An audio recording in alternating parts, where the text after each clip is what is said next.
Hello，各位网友，大家好，我是大川哈。就是金吉夏彦呢，是日本的近代的一个比较著名的一个推理作家哈。然后呢，他呢写过一个系列啊，那个系列叫做《百鬼夜行》，就说有一个侦探啊，那么这个侦探呢，他主要是一个阴阳师，然后呢非常善于解各种的这个妖魔鬼怪的这个怪谈。然后呢，就因为这个呢，就是找到了很多这个警察跟他商量啊。然后呢，因为呢，日本有很多案件呢。看起来呢是妖魔鬼怪啊，但实际上呢，说到底呢，其实都是人内心的欲望啊，所以呢，就有这么一个百鬼夜行的这么一个系列啊。那么这个百鬼夜行的系列当中呢，最出名的单一的故事篇章呢，就是这个叫做《魍魉之匣》。那么这个《魍魉之匣》呢，大概在2013年很早期的时候呢，其实就已经出过动漫啊。然后呢，这个应该是我在大学的时候看的这个动漫。然后呢，当时看这个动漫的时候呢，很多看不懂，但是呢，就是对我这个当年的这个大学生的这个心灵呢，造成了一个巨大的这个震撼，就久久不能归去哈。然后呢，最近呢，我又把它重看了一遍，确实觉得呢，这是一部呢人生当中必看的一部推理作品呢。就是说，它在很多的推理上面呢，它不是说它推理的有多么的这个叫做无懈可击，或者说每一个环节写的这个叫做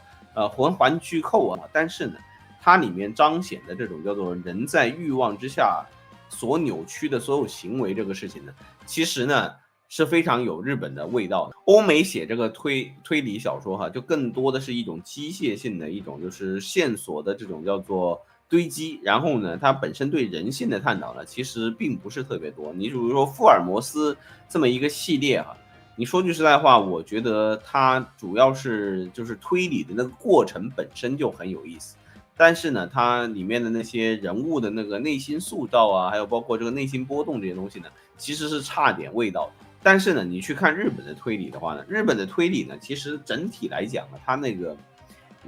这个叫思维的缜密程度哈，是不如欧美的那个推理，甚至不如中国的一些推理小说。但是呢，它里面的这个人心的这个变态程度啊，远超欧美啊，远超中国啊。这个有一个就是叫做日本的这个推理之王啊，推理之父啊，叫做江户川乱步啊。那么江户川乱步呢，也算是文豪当中的一个，但是问题是呢，江户川乱步的所有的这个推理呢，整体来讲啊，就是比较粗糙。他的推理本身是不好看的，但是呢，问题是呢，江户川乱步的作品呢，其实都挺有文学意味的。其实我还是蛮喜欢江户川乱步的这个作品的。我认为呢，称他为文豪没有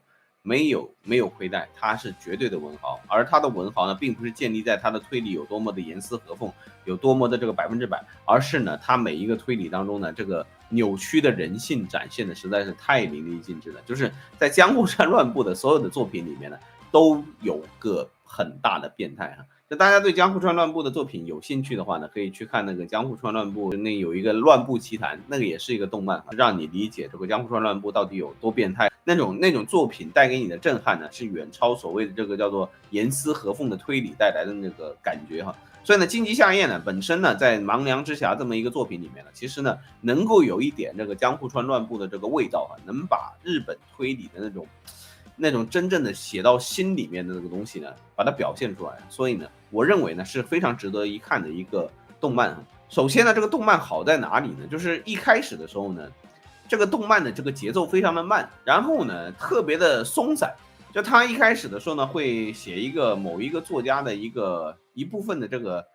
叫作品的这个摘抄，然后呢，就是后来呢才开始做什么，就是整体的这个剧情推动。然后呢，它里面有4个案件啊，4到5个案件其实都是分开的啊，就有比如说有第一个案件，就是说有一个女生哈，2个女生呢，然后呢，当时呢就是坐火车，然后呢想要去一个很远的湖里面去，然后呢就想去看那个湖，就想要摆脱这个家庭，然后呢有一个女生呢就不知道为什么呢就掉下那个叫做这个铁轨，然后呢就受重伤，然后呢这是一个案件。然后呢，又说有一个这个他们那个镇里面啊，就他们那个小城镇里面有一个碎尸案啊，就是发现了很多这个手手脚脚啊，还不是一个啊，那是一大堆手手脚脚。然后呢，这不知道谁干的，然后呢，这是一个案子。然后呢，还说有一个这个叫做邪教教主啊，然后呢，天天的哔哩吧啦的在人家家里面说你们家里有王娘，你们家里有王娘，然后我要在你们家里面抓王娘，这又是一个案件。然后呢，还有一个案件是什么？说那个以前呢，这个有一个就是假装自己有特异功能，然后呢就说能够透视的一个女的，然后呢就是有很多这个日本的学者呢、学家呢，然后呢就做这个实验，去看她到底能不能透视，然后这也是个案件。然后呢，这些案件呢乱七八糟，然后呢好像都没什么联系，然后呢又动不动呢就引用一些什么文艺周刊里面的那个作者的那个作品，然后呢整体就是乱七八糟，然后呢那个侦探刚出来呢就给你整一大堆这个专业名词，跟你分析王娘哪里来的这个那个，就整体来讲一直到第12集一直到12集为止你都不知道这个骗子在说啥，就整体就是碎片到一定程度，完全看不懂的那种级别，而且呢就特别的无聊，非常非常的无聊，就你得忍住就王良之侠前面的那10几集你就得忍住全部都忍住之后，到第13集的时候，他给你最后给你揭秘的时候，到第13集把前面12集的所有东西给你做一个揭秘，然后呢最后告诉您的答案的时候呢，居然这些东西散乱成这样的，然后呢就是东一榔头西一锤头的这个东西到最后居然全部都是有联系的，所以这个东西那真的就是很震撼就是说这个推理小说能写成这种级别，我也是醉了我真的觉得就是这也是推理的一个极限了，就是这种你一开始看着所有的这个都是没有关联的东西，到最后全部都是有关联的，然后呢所有这个你觉得没有用的、浪费时间的，然后呢，就是这作者在这边叫做自我陶醉的那些东西全部都是有用的。你这个震惊呢，没有办法有什么东西可以替代的。然后呢，第二个就是说呢，他这个作品当中呢，没有任何一个人是得救的。有些这个侦探作品呢，到最后呢，就是说你做这个侦探你目的呢总是要拯救一些人。比如说有一些人呢遇到了这个案件然后呢需要找到这个犯人。然后呢，比如说有些人呢，你识破了这个凶手的手段，然后你救了一个本来要那个凶手要杀的一个人。你这个做侦探就侦探的本来目的呢是要拯救世人，但是呢，这个作品到最后呢，他出现的所有的主要人物没有任何一个人物得到拯救，他该发生的悲剧全部都发生了，该死的都死了，这些所有东西呢都非常的遗憾。然后呢，还有就是说到最后呢，每一个人里面那个非常肮脏的那种欲望，然后肮脏的那种行为，那个变态的那个思想，然后那所有东西呢都在最后一刻暴露出来，然后没有一个人是正常的人，全部都是变态这些东西加在一起都是叫细思极恐，想着就害怕，然后想着就恶心，然后呢又想一想呢又好像是对的，就是说这就是人心灵里面最深处的一个欲望，他就把人类心里最黑暗的那个部分，然后那个无休止的欲望就这样完美的呈现在你面前。我个人理解就是说王娘这个东西王娘这个东西呢，在他那个剧里面呢，他有各种各样的说法，但是呢，我个人理解呢，王娘呢，它原本的定义是什么？就是影子的影子。这比如说有个盒子嘛，然后呢，盒子的边缘会有一个，对吧？有一个影子，但是呢，盒子的边缘那个影子结束之后呢，它还有一点泛光不是说那么黑，然后呢又白出来一小部分，然后呢那白出来的一小部分呢叫做影子的影子，大概就这种感觉所以呢，这个王娘呢，其实呢就是人呢在一个就是限定的环境当中所产生出来的这个无穷尽的欲望。同时呢，这个王娘之匣这个匣子呢，就是说用一个盒子，用一个就是具体的一个东西呢，去承载人类的这个欲望，把它关在一个箱子里面，然后呢，就因为有这个东西的存在呢，这个世界上的悲剧呢就永远不会终止。这是我认为他最想传达的一个中心思想，就是说无休止的欲望放在一个有边界的盒子里面，它永远都是悲剧。它里面所讲的王娘之匣，就那个盒子，连你人类的身体都是这个盒子的一部分。你就比如说我们讲男性他有无止境的这个欲望，但是呢，你的身体能不能够给你这个无止境的欲望的这个能量？你比如说你在这个世界上，你需要的是无尽的土地，但是呢，你到最后呢，你只能生活在你自己的房间里面。你给自己买了一个盒子，然后呢，你钻了进去。你这个看电视那个电视里面呢有无数的意识形态，然后呢讲了这么多的这个叫做大道理，然后呢讲了这么多你爱听的东西，然后但是呢，这个电视本身是一个盒子，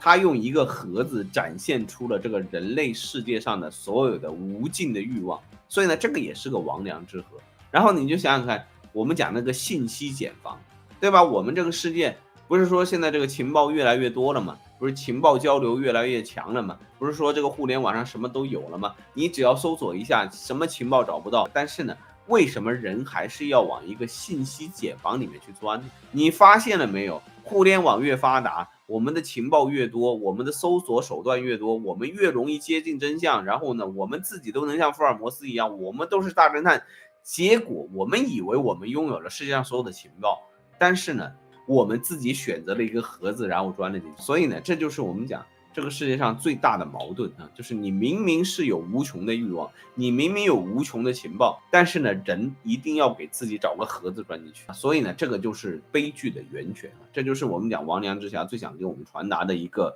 就是中心的一个思想。我有的时候觉得呢，文学这个东西哈，有的时候呢，有些文学是可以给你爽，然后有些文学呢是可以给你思考，然后有些文学呢是可以给你发自内心的恐惧啊，然后呢就是细思极恐的那种东西啊。然后这种文学呢，实际上呢，某种程度上呢是一种很难达成的一个文学，但是呢，亡良之侠呢，通过推理小说的这么一个框架，他用了一个非常巧妙的一些推理的手段啊，他把一切东西都组织在一起，在你得到那个推理一瞬间的那种就是这种震撼感的同时呢，再给你一个文学的一个最终的这个感悟。这个手段呢，其实我觉得做的呢是这个日本文学当中呢，应该算是最好的。所以呢，金吉夏叶呢，他确实是一个很有本事的日本作家，他能写出亡良之侠这个东西呢，就已经超过了99%的日本作家。就这个东西呢，确实是不容易写。你要写这种东西，真的太难了啊！他自己写的《百鬼月行》也不是每一部都那么精彩，但是这亡良之侠呢，真的就是人生当中一定要看一遍啊！他那个动画呢是这个 Clamp 画美型的那美型男的那种，然后呢 Clamp 的漫画呢，他做的这个人设，他有一个特点就是说，不管哪个时代，他不过时。也就是说，他虽然相比现在呢，已经过了